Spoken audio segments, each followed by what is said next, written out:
News when you want it with Bloomberg News Now. I'm Amy Morris. A jump in energy prices is feeding into higher transportation costs, and now wholesale inflation has accelerated in April at its fastest pace since 2022. The producer price index rose 6% from a year ago, and core inflation, which excludes food and energy, increased 5.2% from last year. That's the biggest advance in more than 3 years.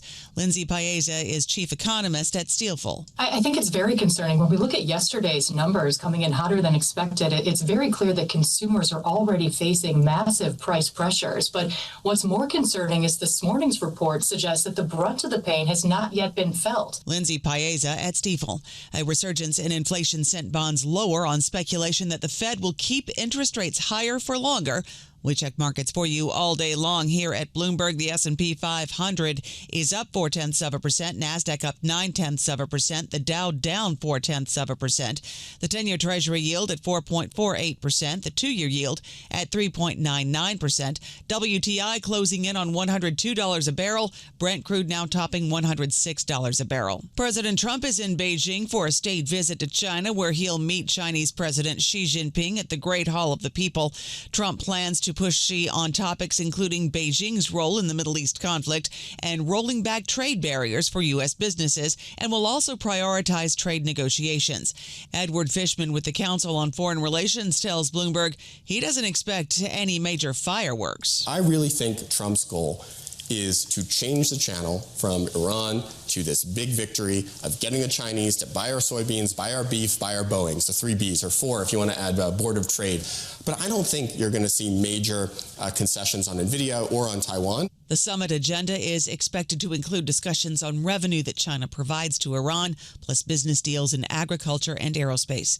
Some of the chief executives attending that summit in Beijing are already seeing share prices of their companies pop. NVIDIA shares nearly 3% higher after co-founder Jensen Huang joined Trump on the visit. Shares of Micron are 4% higher, Qualcomm shares 2% higher, Tesla shares more than 3% higher, and shares of Apple less than 1% higher. The Senate is expected to confirm Kevin Warsh as Fed chair today.